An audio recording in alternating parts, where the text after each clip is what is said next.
Merci de nous rester fidèles. Vous nous regardez à travers le monde, mais particulièrement à Nzerekore, à Labé, à Mamou et à Boké, mais très précisément à Kankan où se tient, où démarre d'ailleurs aujourd'hui même le tournoi corporatif des médias doté du trophée Bakary et Djabi. Et nous sommes de cœur avec vous dans le Nabaya. L'émission se poursuit, je le disais. Le CNRD, Conseil national de rassemblement pour le développement, a fait face cette semaine à sa première démonstration des forces sur l'axe.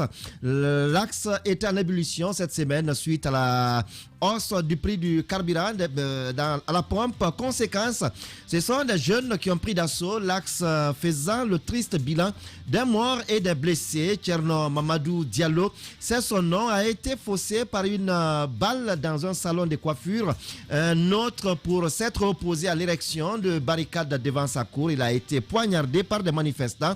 Tcherno sera inhumé, si tout va bien, ce lundi, peut-être au cimetière de Bambeto. Tout de suite, Mamadou Sadio Baldé nous a déjà rejoint dans ce studio. Il va nous dire qu'est-ce qui en est ressorti de la conférence de presse du procureur Charles Wright. Est-ce que le corps sera restitué à la famille ou c'est plutôt comme on nous apprend que la famille aurait confié toute la cérémonie au G58 dont l'UFDG, de l'autre côté le FNDC également qui fait un communiqué pour s'approprier la cérémonie, qui a la légitimité aux yeux de la famille pour la cérémonie. On en débat tout à l'heure dans cette émission. Alors pour terminer sur ce sujet, le premier sujet bien sûr, Lou Baldé à qui la parole devait revenir pour clôturer sur cette question de Ousmane Gawal Diallo. Alors à quoi peut-on désormais s'attendre avec cette situation, avec Ousmane Gawal Diallo? Ce qu'on peut s'attendre de pire pour lui, c'est qu'il se fasse débarquer du gouvernement aussi et qu'il soit à la recherche de notre... C'est un souhait ou une crainte? Non. J'ai dit, je donne les possibilités qu'il y a, parce que vous me demandez à quoi est-ce qu'on peut s'attendre. À mon avis, on peut s'attendre par exemple à ce qu'il se fasse débarquer du gouvernement. On sait, ça a été dit par les partis politiques, par les personnes nommées, par le CNRD, personne n'a été choisi parce qu'il appartient à un parti politique. Mais on sait qu'il y a quand même des gens issus des partis politiques qui ont été nommés. Ça a été le cas de Ousmane qui était de l'UFDG, ça a été le cas de Bill de Sam qui était de l'UFR, ça a été le cas de Bruno qui est du PDN. Donc il y a ce genre de risque, parce que même si le colonel, regardez la façon dont il nommait par exemple, il prend 4 personnes issues des 4 régions, il ne dit pas je nomme un ressortissant de la Moyenne Guinée, un ressortissant de la Basse Guinée, mais on sent ce qu'il fait. Et de l'autre côté, donc, on avait senti quelque peu ce qu'il avait fait.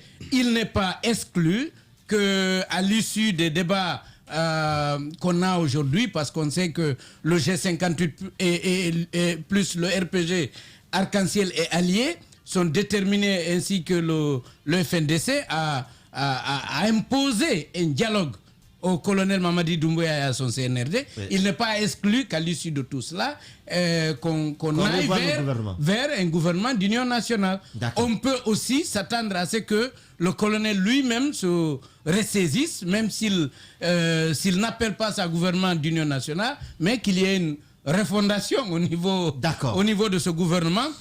Mais je voudrais répondre juste à une critique que j'entends souvent, les gens qui disent le parti est influencé par les militants. On en avait entendu avec Alpha Condé, quand il s'est agi d'aller en Haute-Guinée. En Haute-Guinée, avec Cellou Dalein, après les crimes qu'il y a eu en 2010, on avait entendu dire que ce sont les militants qui ont imposé à Alpha. Et les gens prennent souvent ça comme une faiblesse. C'est comme si Daouda, on vous reprochait, vous, animateurs d'une émission, de faire ce que vos auditeurs demandent. Ouais. Moi, je ne vois pas quelqu'un se positionner contre ces militants. Par contre, c'est à vous de définir votre programme, de préparer une émission et de proposer du contenu pour satisfaire aux attentes de vos auditeurs. Merci. Donc les responsables politiques définissent la politique de leur parti, mais ils ne peuvent pas ne pas être à l'écoute de leurs militants. Merci nous Baldé. On change à présent de sujet.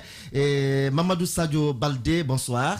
Bonjour, bonsoir. Je rappelle que vous êtes reporter à Espace TV. Vous étiez à la conférence de presse tout à l'heure de Charles Wright, le procureur général près la cour d'appel de Conakry. Et effectivement, sur cette question liée à l'inhumation ou d'ailleurs la situation liée à la mort du jeune Thierno Mamadou Diallo, qu'est-ce qu'on peut succinctement retenir de cette conférence de presse? Dans un premier temps, aux alentours de 9h, 10h, Charles Wright et son cabinet et le parquet ont reçu la famille de Thierno Mamadou. Et après, le procureur a exposé les étapes que le parquet a eu à franchir jusqu'à maintenant. Il a dit à la famille que demain, les résultats de l'autopsie seront mis à la disposition du public, de l'opinion. Ouais. Et il a dit qu'il ne souhaitait pas mettre ça à la disposition du public sans en parler un peu à la famille. Donc il a dit que le travail est fait, le travail est fait, les résultats sont connus, mais que c'est demain qu'il va publier ça. Et il a demandé à la famille de faire en sorte que le jeune soit enterré dignement dans la tranquillité. Il a écouté la famille a dit qu'elle n'a pas demandé à s'associer au groupe du G58, il n'a pas demandé à s'associer au FNDC. La famille a demandé à ce que justice soit faite et que l'enfant soit et que le Thierno Mamadou soit enterré de façon tranquille et de façon digne. Mais entre-temps, lorsqu'on a quitté la famille avec la cour d'appel pour revenir au niveau de la famille, nous on était dans le véhicule. J'ai entendu un membre de la famille appeler le père du jeune. Il a dit qu'il souhaite, il paraît que c'est ce monsieur là qui lui faisait réciter le Coran. Il a dit qu'il souhaite que le jeune soit ramené à Timbo, et le papa devait être dans la circulation. Il a dit que si c'est le cas, il a un peu rappelé les principes islamiques pour dire que là où il a été tué, la logique voudrait qu'il soit enterré là. Et le monsieur a dit que lui a retourné qu'il n'y a pas tellement de sérénité, parce que le plus souvent quand il y a des décès de ce genre, quand il y a d'assassinats de ce genre, avant ou pendant ou après l'enterrement, il peut y avoir des échauffourées, et lui il en craint. Le père, son interlocuteur a dit que dans ce cas, je te donne le numéro de tel, vous allez discuter, vous allez arrêter quelque chose. Maintenant, quand on est arrivé au sein de la famille, et puis les imams étaient là, le chef du quartier était là, pratiquement tous ceux qui parlaient au nom de la famille étaient là. Quand ils ont dit tout ce qu'il devrait à se dire, Charles Wright a dit, il souhaite que, puisqu'il a pointé du doigt la mère qui était là, il a dit, il souhaite que la douleur de cette mère soit assouvie. Et la meilleure façon de le faire, c'est quand il n'y a pas de problème derrière. Il prend à bras le corps le dossier, il y aura justice, il y aura. Il a promis tout cela, mais il souhaite vraiment que le jeune soit ramené à l'intérieur pour qu'il soit enterré tranquillement, pour qu'il soit enterré dignement. Il a dit qu'il peut y avoir une intention, la famille a une bonne intention, le parquet a une bonne intention, mais derrière, il peut y avoir 1000 intentions, 1000 mauvaises intentions. Après, on s'est transporté au lieu du crime, parce que la balle a été retrouvée, la police scientifique était là, elle a récupéré la balle, elle a fait une reconstitution des faits. Elle a fait une reconstitution des faits, et c'est en ce moment qu'on est réparti à la cour d'appel, et là, il a, de façon ramassée, il a dit tout ce que je viens de dire, et il a mis en garde pas le FNDC, les partis politiques, la société civile qui veulent récupérer le dossier. Il a lu un certain nombre d'articles pour dire que si les gens, que c'est un dossier judiciaire, que c'est lui qui s'invite dedans. Tout ce il a rappelé des principes que s'il y aura débordement, s'il y aura ceci ou cela, ils seront tenus pour responsables. Voilà. Ensuite, ce qui est intéressant, il a dit que ce n'est pas un dossier de Mamadi Doumbouya, encore moins au ministre de la Sécurité. S'il y a des têtes qui vont tomber, peut-être c'est les têtes qui sont en haut, c'est pas les têtes qui sont en bas. Donc il a mis en garde en quelque sorte le ministre de la Sécurité aussi. Il leur a dit de s'éloigner du dossier, ça c'est un dossier judiciaire. Une question. Oui, allez-y. La première réunion matinale au parquet, qui a représenté la famille? Bon, je ne connais pas trop la famille. Il y a eu au moins un minimum de 3 personnes qui ont parlé. Il y a eu la mère, elle était là. Il y a eu un frère, je pense bien. Il y a eu soit des beaux, soit, en tout cas, il y a eu au moins 3 personnes qui ont parlé. Et les 3 personnes-là, il y a l'une qui souhaitait que le monsieur soit enterré ici. Ça j'ai compris. Parce qu'il a donné des images pour dire que peut-être que le jeune n'était pas connu. Mais à travers sa mort, il est peut-être devenu célèbre tout d'un coup. On ne sait pas ce qu'il y a derrière. Et puis, que peut-être qu'on peut le faire. Lui, j'ai compris que lui, il souhaitait que l'enterrement se fasse ici. Mais, et il est qui dans la famille? Non, en fait, je ne connais lorsque je venais... Parce qu'on parlait d'oncle paternel, oncle maternel... En fait, lorsque je venais, il se trouvait que les présentations avaient été faites. Mais je sentais que certains souhaitaient que... surtout si je me réfère au monsieur qui faisait réciter le jeûne au Coran, lui, il souhaite que le monsieur soit ramené à l'intérieur. Par contre, il y a un adulte, lui, il doit avoir la 60. Lui, il souhaitait que... Bon, lui, il a dit que la famille a décidé que l'enterrement se fasse ici. Mais c'est entre-temps que le procureur a fait la demande que si lui, il aurait souhaité que l'idée de départ soit acceptée. Parce qu'au départ, la famille demandait à ce que le corps soit ramené, mais il se trouvait que le corps devait être gardé pour autopsie et beaucoup de démarches, en fait. Mamadou Sadio Baldé, merci pour tout ce détail. Merci vraiment à vous. Nous, on poursuit l'émission et je vous fais une confidence. Ce matin, et j'ai été réveillé par un acteur politique, et en tout cas du G58, qui m'a confié que la famille leur a confié la cérémonie funèbre de leur enfant. Mais de l'autre côté, parce que eux, G58, s'élevaient contre la récupération que ferait le FNDC. Est-ce que ce n'est pas une triste réalité qu'on peut aussi vivre dans cette situation, nous, Baldé? Non, c'est une évidence. Et ça se ressentait même dans le compte-rendu de Sadio tout à l'heure. Et on comprend qu'il y a des positions divergentes, mais c'était attendu. Vous avez suivi le communiqué du FNDC hier. Oui. Il y a eu la visite à la famille du G58 et on sait que c'est arrivé à plusieurs reprises que des jeunes se fassent tuer à Conakry et que leur enterrement entraîne des troubles. Moi, j'ai vécu une triste réalité à Bambeto en, je pense, 2012. En tout cas, quand il y avait des manifestations pour l'organisation des élections législatives, oui. J'ai rencontré un père parce que je filmais depuis le départ. Et souvent, moi, quand je suis sur le terrain, je prends des gens au hasard comme ça. Et j'ai été surpris d'avoir un père qui m'a dit: mon fils, nous sommes en train aujourd'hui d'accompagner mon deuxième fils au cimetière. En 2 semaines, c'est mon deuxième fils. Oui. Il a dit que le premier, c'était l'aîné. Il a été tué à Bambeto là-bas. Et on a retardé son enterrement.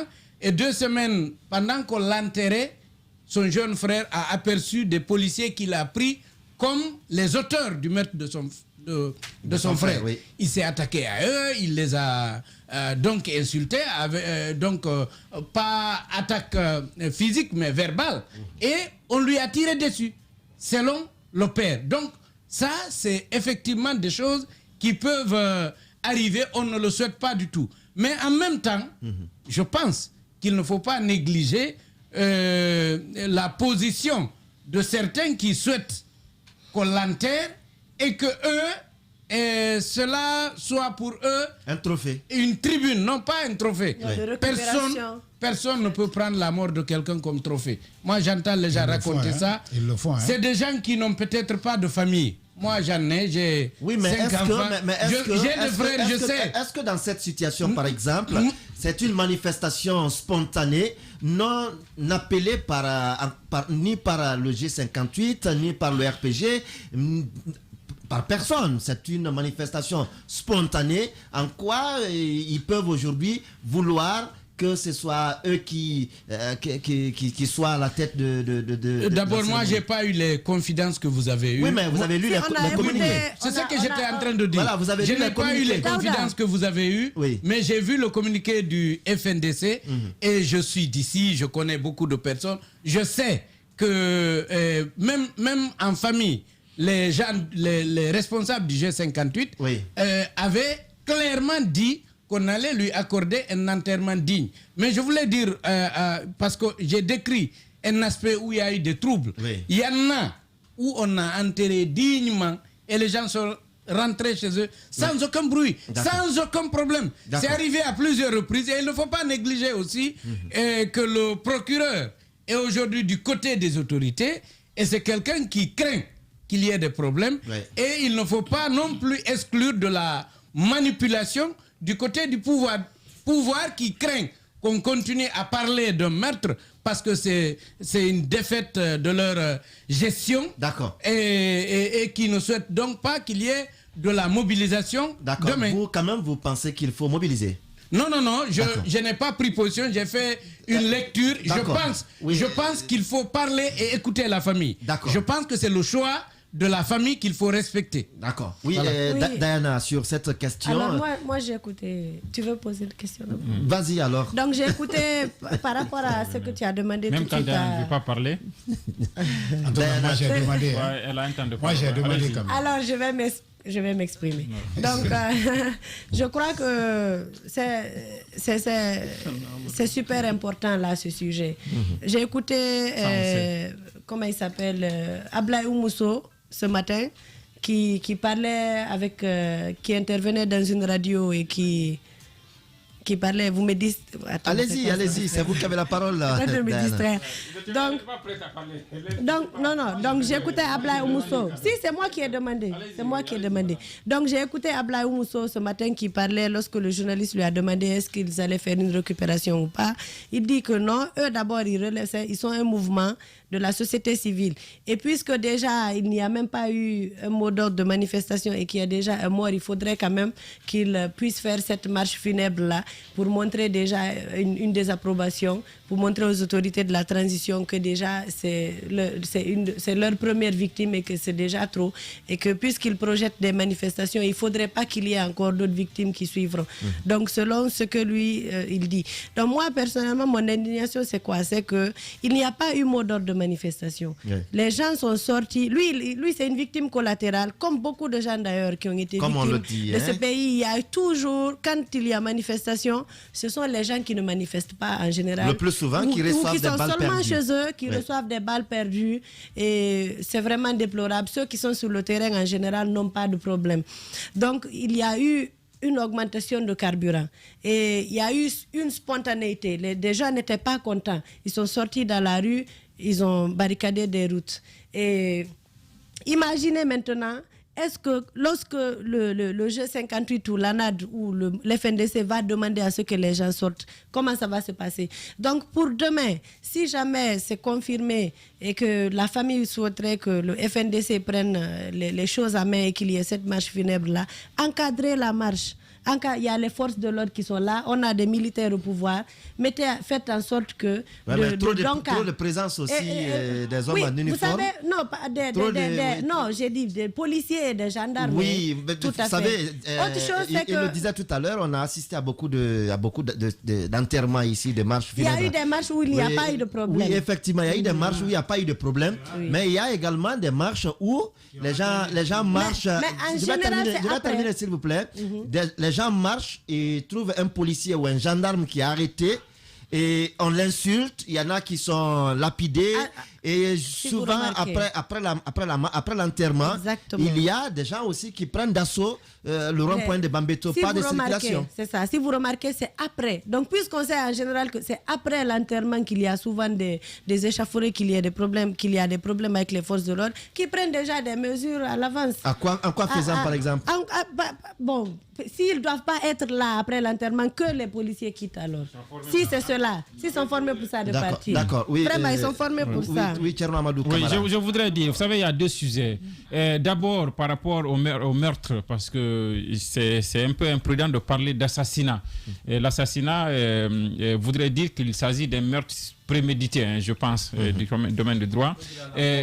Par rapport au meurtre du jeune, vous savez, c'est intervenu après notre dernière émission, donc on n'en avait pas parlé. Ensuite, il y a l'affaire concernant son inhumation qui vient s'inviter dans le débat, et ça fait qu'on risque d'occulter les circonstances même de sa mort, alors que c'est vraiment marquant. C'est quand même la première victime de la répression du CNRD, une répression à laquelle on ne s'attendait pas, si en tout cas on se fiait. On continue à faire confiance au discours du colonel, aux promesses du colonel. C'est quand même le top départ. C'est le Jakaria de colonel Doumbouya. Jakaria, c'était la première victime de la répression d'Alpha Condé. Et colonel Doumbouya devrait, pour le reste de sa vie, et tous ceux qui sont aujourd'hui au pouvoir, avoir le meurtre de Jakaria sur leur conscience. Non, je termine. Non. C'est le nom. Ah, pardon, je parle de Tcherno. Je parle de Tcherno sur leur conscience. Parce que je me souviens un moment quand faire en sorte que ça soit l'unique. Ça soit l'unique non, pas démissionner forcément. Non, terminez. Permettez, Diana, vous êtes la privilégiée, on vous a laissé parler. Je reviens sur ce que j'assume.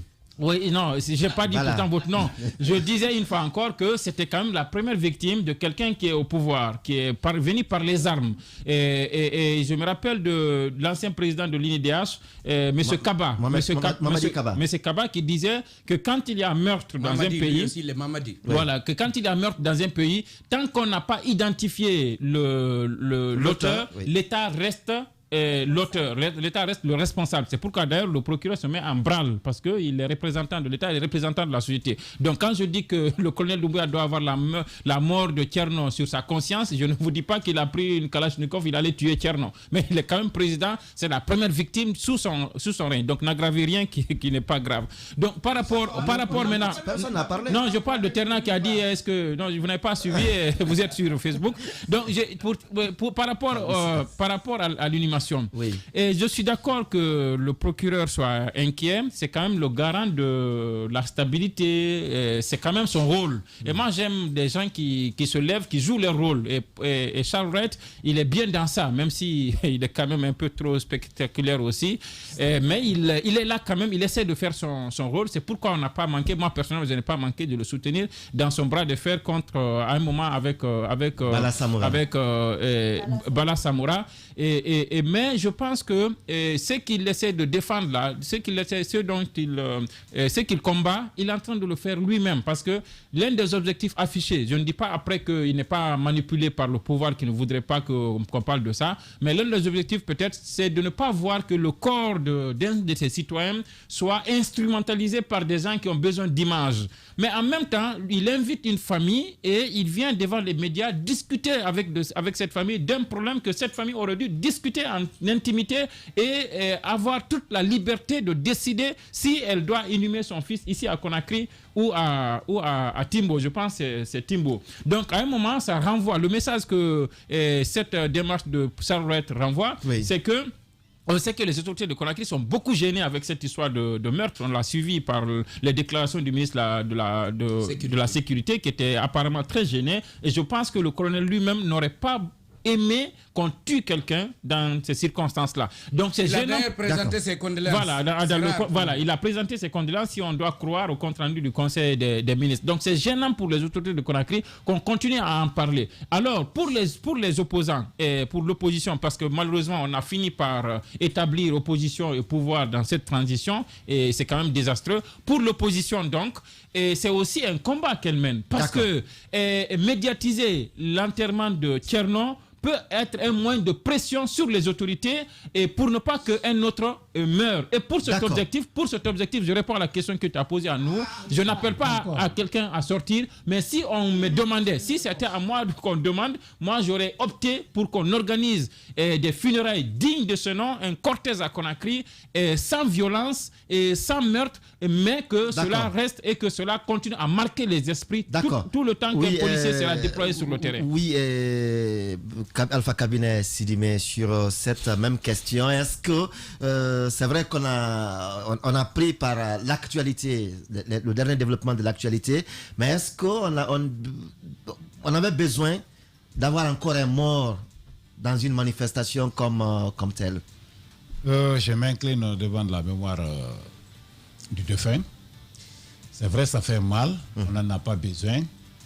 Un mort, c'est encore toute la Guinée, tout le pays. Ça ne choque pas seulement les autorités du CNRD ni le colonel Mamadi Doumbouya, ça choque tous les Guinéens.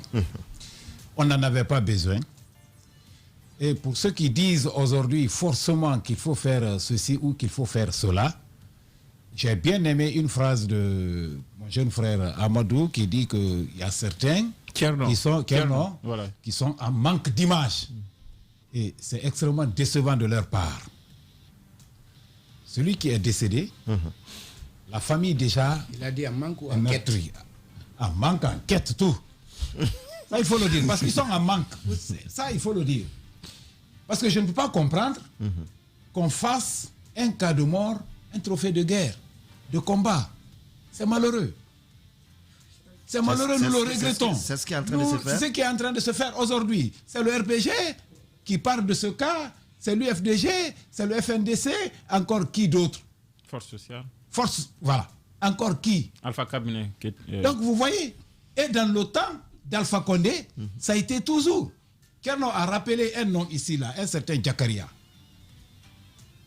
Le papa, les parents de Jakaria, le premier cas de mort enregistré au temps d'Alpha Condé, les Jakaria, Diallo, hein, les parents n'ont pas encore fini comment dirais-je, leur funérailles. Il n'y a même pas eu justice. Non, écoutez, l'UFDG réclame la paternité et au même moment, Mokhtar Diallo sort de l'autre côté pour dire que c'est le premier militant d'ailleurs de NFD. Donc, vous voyez déjà, les uns de part et d'autre, pendant qu'il y a un cas de décès dans une famille, des politiciens viennent s'agripper pour réclamer la paternité. Et au même moment, ces éléments sont là. C'est quand même un moyen de pression pour eux. Hein. Non, bon, on ne peut pas leur enlever ça. Non. C'est quand même un moyen de pression pour eux. Je ne dis pas que ce n'est pas un moyen de pression pour eux. Mais il faudrait qu'ils fassent au moins avec... n'exagérons pas sur ce cas de mort. C'est un cas de mort. N'exagérons pas.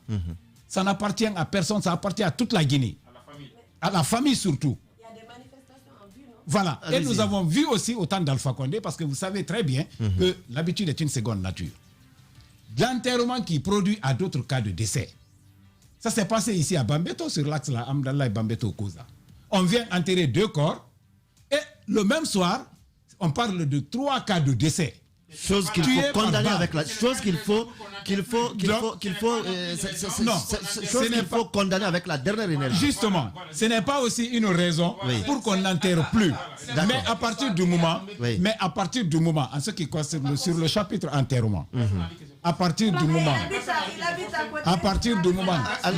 allez-y, c'est vous qui avez le micro. Le procureur Charles Wright a pris le dossier en main. Parce que comme l'a dit Mamadi Kaba, tant que le coupable n'est pas connu, c'est l'État qui est responsable. Le procureur Charles Wright a pris le dossier en main. D'accord. Non, je n'ai pas fini. Oui, mais plus de 15 minutes. Non, j'ai chronométré là. Donc, lui, Charles Wright est en contact avec la famille. Et de l'autre côté, ils sont en entretien avec les parents de la victime au village.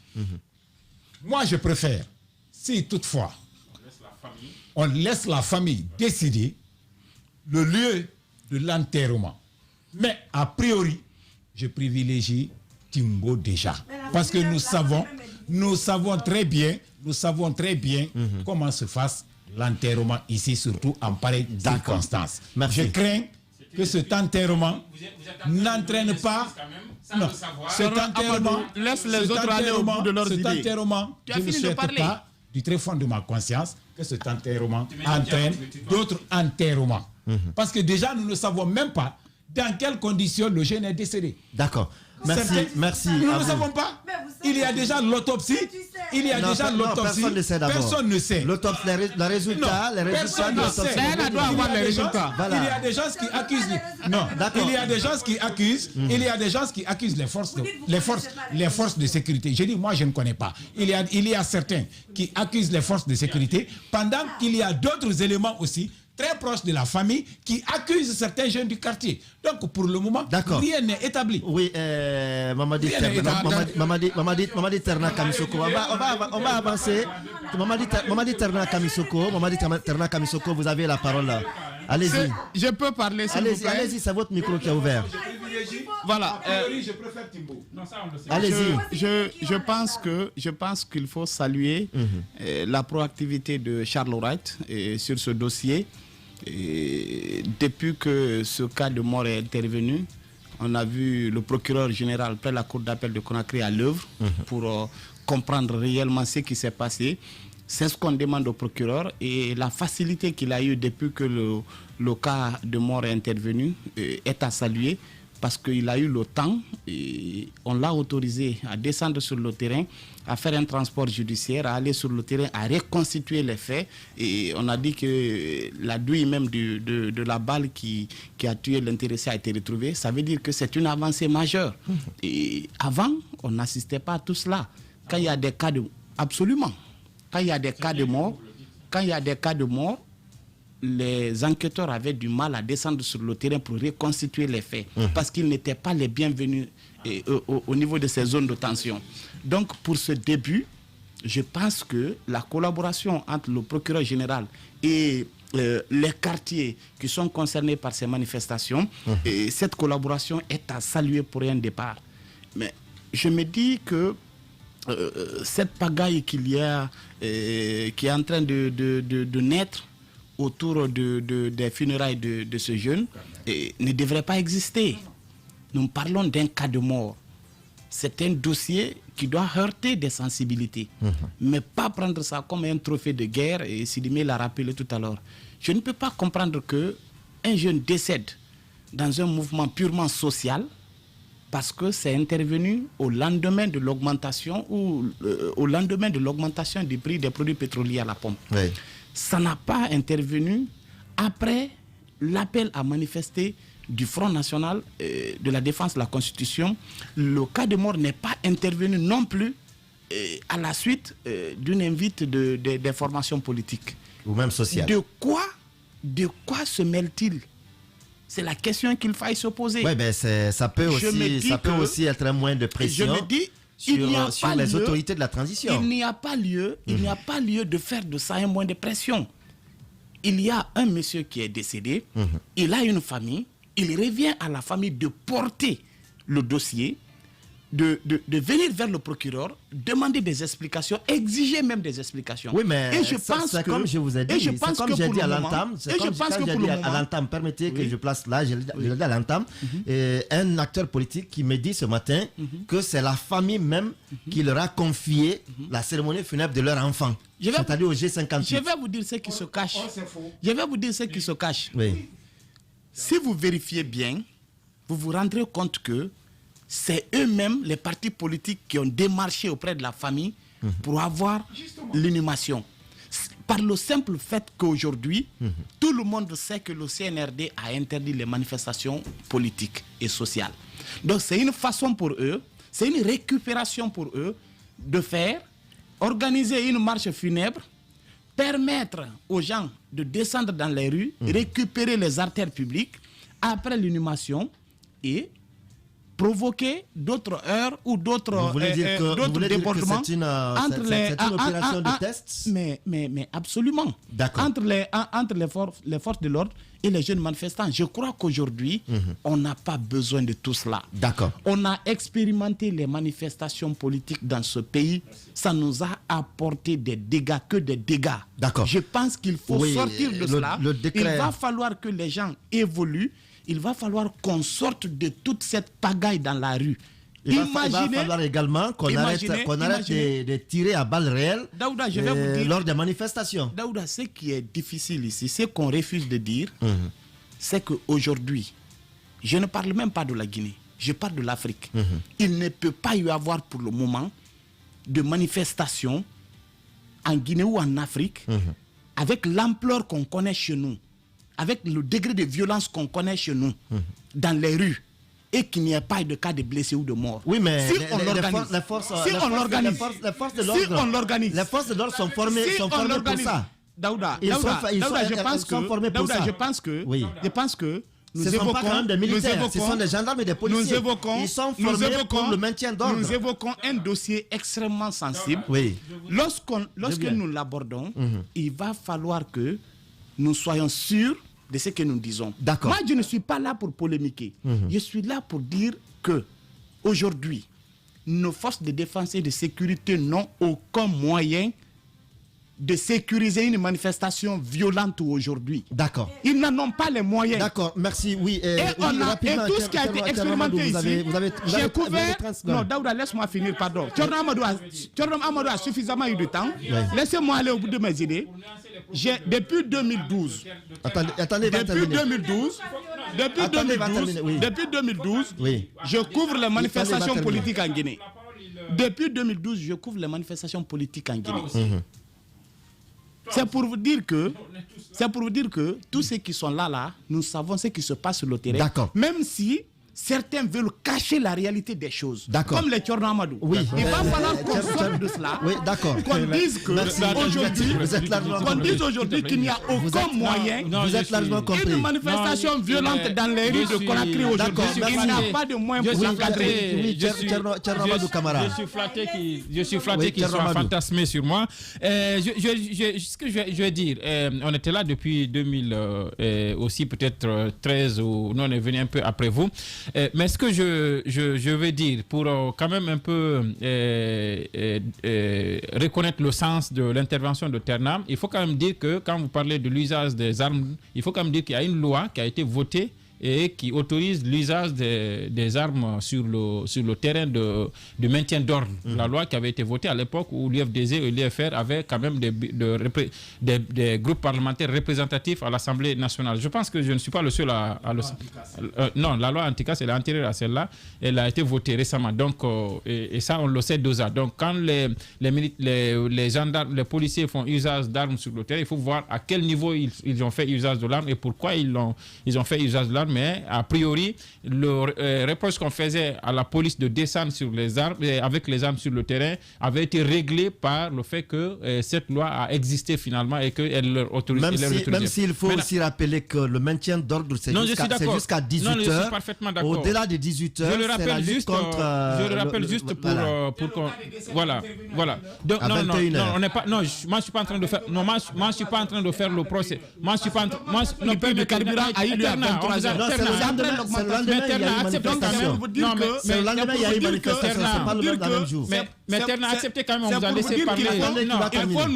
Il faut me donner encore raison. D'accord. Non, Terna, voilà, c'est ça. Oui, allez-y. C'est extraordinaire. Allez-y. Non, accepte, on s'est tué un peu, c'est par élégance.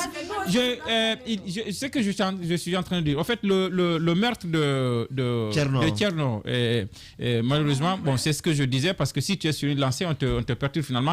J'étais en train d'expliquer qu'il y avait quand même la possibilité pour les policiers de descendre sur le terrain de maintien d'ordre avec les armes. Mais ça ne dit pas qu'il doit forcément tout de suite ouvrir le feu sur un citoyen. Malheureusement, quelqu'un est décédé.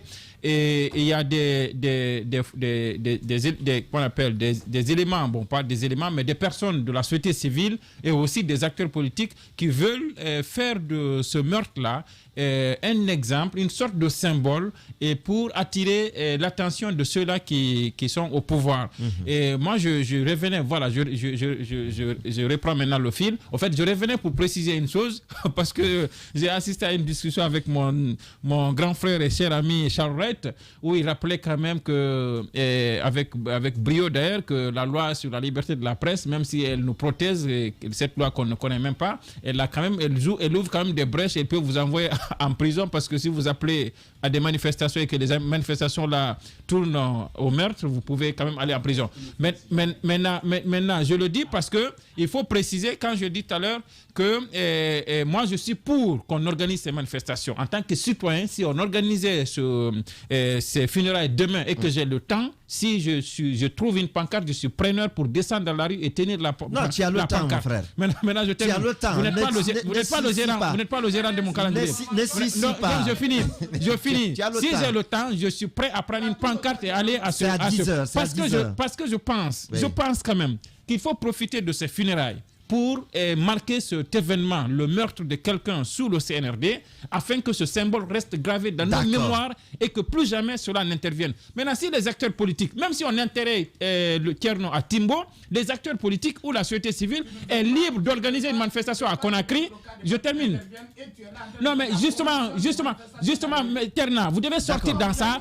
Vous devez sortir dans ça parce que si vous dites manifestation est égal à meurtre, non, si vous dites manifestation est égal à meurtre, si vous dites manifestation est égal à meurtre, voilà, ça veut dire que... Je vais retirer à vous le micro et je donne à Nouh Baldé le micro. Je voudrais dire que... Oui. On ne pouvait pas dire que manifestation... Nouh Baldé, vous avez la parole. Je voudrais dire que, à mon avis, le problème qui se passe actuellement dans notre pays, c'est qu'il y a une junte qui est au pouvoir et qui snobe tout le monde pour dérouler son chronogramme, qui refuse le respect des libertés et qui doit pourtant se rappeler qu'on ne peut pas continuer à faire comme par le passé et ne pas prendre trop de risques, parce que le professeur Alpha Condé avait une assise politique, une assise juridique, même si les élections avaient été contestées dans un premier temps, mais en 2010, en 2015, sa victoire avait été reconnue. Vous avez suivi ce qui s'est passé. Ce qui s'est passé, c'est qu'on est allé réprimer dans les quartiers. Et vous entendez des journalistes trouver des excuses et trouver des arguments pour asseoir cette possibilité qu'on puisse aller tuer.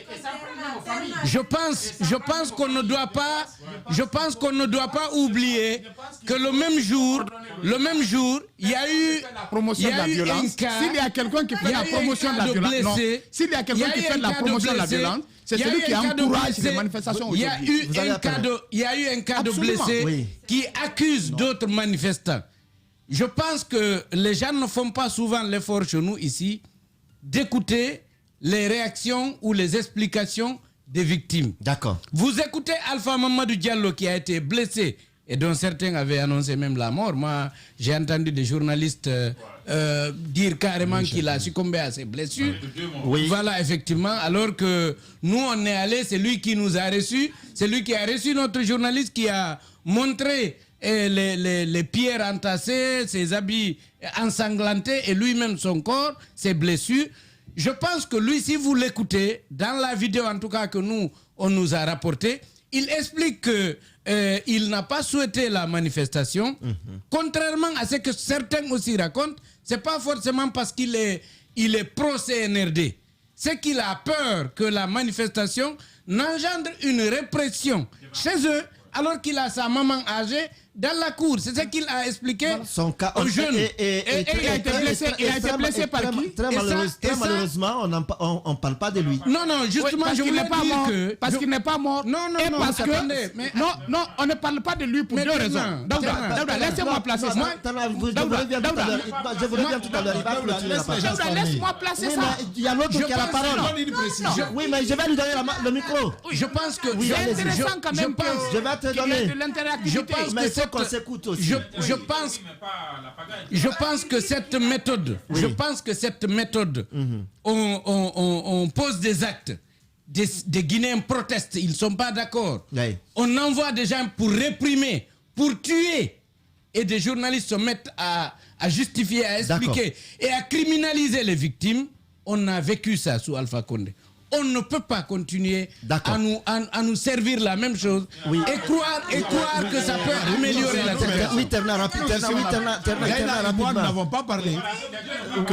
Terna, rapidement. Oui, allez-y. Non, je dis simplement que le doyen nous n'a pas compris l'aspect là. Lorsqu'il dit que des journalistes défendent cette situation de tuerie, personne ne défend les cas de tuerie, mais ce que nous disons, pourquoi depuis qu'on est dans ce studio,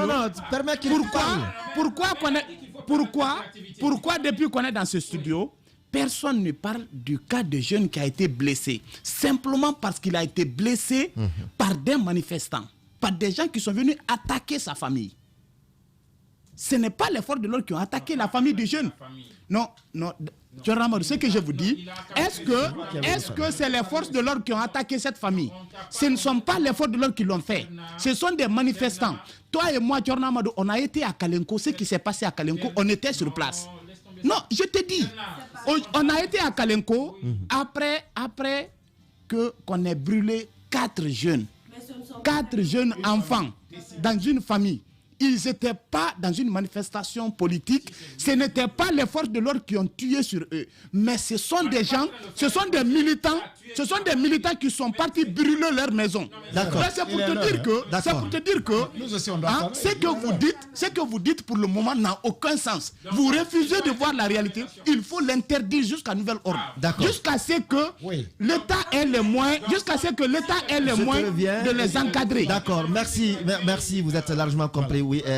Oui, à présent, vous avez la parole. Le micro est bien ouvert, hein, j'espère. Parce que là, tu ne fais que me voilà. Par rapport à ce dossier, il y a un problème de culture. Il faut que je ferme vos micros. Sinon, c'est pas facile. Malheureusement, il y a une forme de culture qui s'est développée en Guinée. Souvenez-vous et rappelez-vous sur les réseaux sociaux où nous voyons des vieux de 80 ans encourager des jeunes à sortir dans la rue. Pourquoi? Non, écoutez. Pourquoi? Non, posez-vous la question de pourquoi. Je ne sais pas. Ils expliquent qu'on vient les agresser. Le micro ne passe pas, tu es en train de me distraire. Non, vous avez le même bouton. Voilà. C'est pourquoi. Malheureusement. Donc, voilà. C'est pourquoi il prend de l'ascendance sur toi. On rencontre des vieillards de 80 ans qui devraient s'occuper de la mosquée, mais qui sont agressés chez eux et qui demandent à leurs enfants de les défendre probablement. Encourager des jeunes à descendre dans la rue avec des cailloux, qui ramassent des cailloux. Écoutez, qui ramassent... Non, Daïda, ce que j'ai dit est intéressant. Et puis c'est faux, moi j'ai jamais vu ça. Cailloux, moi j'ai jamais vu ça. Arrêtez ces mensonges. À caillasser la voiture, les matériels des Arrêtez ces genres de mensonges. Attention, on l'a vu. Moi je ne défends ni Paul ni Pierre. D'accord. Mais on l'a vu. Donc vous voyez... Il y a eu cette forme de culture qui s'est malheureusement développée dans ce pays. Dire aujourd'hui qu'il faut encore encourager ça, je pense qu'il est temps de mettre fin. D'accord, merci. On parle de refondation de l'État. Il faut également aussi refonder certains esprits de certains Guinéens. Vous êtes largement compris. Merci. Oui, quand il y a eu la mort d'un policier à Wanindara, il y a eu répression. Il y a une précision. Non. Il y a eu répression. Il y a eu répression. Pardon. Il y a eu répression lorsqu'il y a eu un policier tué. Tout Wanindara a été mis en quarantaine ici devant tout le monde. Il y a eu des répressions et vous justifiez cela. Combien de jeunes ont été tués en train de manifester? Je suis désolée que Terna dise que la manifestation de demain sera violente. Mais pourquoi elle sera violente? D'avance, elle sera déjà violente. Vous êtes assis dans ce studio. Mais pourquoi ça va être violent alors qu'il y a eu des inhumations qui n'ont jamais été violentes ici? Non. On ne peut pas s'asseoir. On peut pas. Non, mais attends. C'est vous qui avez le micro aussi. Vous êtes fatigué. D'accord. Non. Je ne sais pas qui passe à la Non, il passe pas. Autre chose, Daouda. Demain, je crois que c'est le début. Demain, c'est le début des examens scolaires. Et il y aura sûrement cette marche funèbre-là. Donc, ce qu'on demande à M. Charles Wright, si jamais ceci doit se passer, qu'il prenne toutes les dispositions nécessaires. Raison de plus. Non, pas raison de plus pour ne pas qu'il y ait marche funèbre. Je ne dis pas cela. D'accord. Sécuriser les enfants qui vont à l'école et sécuriser les gens qui iront marcher pour accompagner cette dépouille. Et comment vous trouvez cela possible? Mais c'est possible de le faire. C'est possible.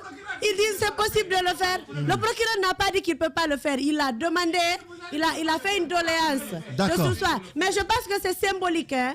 Ce sera vraiment symbolique parce qu'il faudrait qu'il y ait ce bruit-là entre griffes. C'est pas un trophée, c'est la première victime du CNRD. C'est la première victime de la transition. Et il faut compter. Non, il ne faut plus qu'il y ait une autre victime encore. Moi, je préfère plutôt qu'on dise c'est une victime du CNRD une victime. que de dire c'est la première victime. C'est-à-dire pour qu'il n'y ait pas une autre, la troisième aussi peut venir. Il faut qu'il y ait ce bruit-là entre griffes pour qu'il n'y ait pas une autre victime encore. D'accord. Comme ça, il y a un cahier de compte qui est ouvert maintenant. On va commencer à dire la promotion de la violence. Il faut sortir de ça. Réaction de ce que On ne peut pas continuer comme ça. Il faut sortir de cela. Première victime, c'est que ça alerte le CNRD pour éviter une deuxième. Exactement. Comme on le disait tantôt, c'est important. Non, avec le marchandage en cours, personne ne garantit autant d'Alpha Condé mérite quand même, ne mérite pas parce qu'aujourd'hui il y a combien de morts. Il n'y a pas de justice pour il ne nous reste que 30 secondes. Ce que je veux dire, pour ma part, tout ce que j'ai dit autour de ce sujet a été que, pour le résumer, je suis d'accord qu'il y ait marche. D'abord, je commençais par condamner le fait qu'il y a un meurtre. Ça, on est tous unanimes là-dessus. Personne de nous n'a souhaité qu'il y ait un meurtre. Je pense que même le colonel Doumbouya n'aurait pas souhaité qu'on tue quelqu'un ce jour. Oui. Maintenant que cela est arrivé, moi, je suis pour qu'il y ait un événement dans tous les pays. Vous l'avez déjà dit. Dans tous les pays, ce n'est pas normal. Vous l'avez déjà dit. Merci à vous, Thierno Amadou Camara. Merci à Diana Diallo. Merci à Mamadou Sadio qui est réparti. À nous, Baldé, merci à vous. On avait 2 télémélés aujourd'hui dans ce studio. Merci à vous, Alpha Kabine Silimé. À vous également, Mamadi Terna Kamisoko. La prochaine fois, Quintinia vient à 2. Voilà, on attend également cela. Ils sont courageux. Merci à Abdelgader Dramé. Merci à toute l'équipe, à la régie Mafata Sano. Et Ali Akamara Sokra. Merci à nos compatriotes qui nous regardent depuis le Congo, Kinshasa, la diplomatie guinéenne bien représentée là. Un coup d'œil à vous, Mazo Keita de ce côté. Merci à vous de nous regarder à travers le monde, à Bodje, à Setadalaba et à Labé, à Doussare, mais également partout à Télimélé. Merci de nous avoir écoutés. On se retrouve dimanche prochain et demain, juste après les GG, la rediffusion. Portez-vous bien.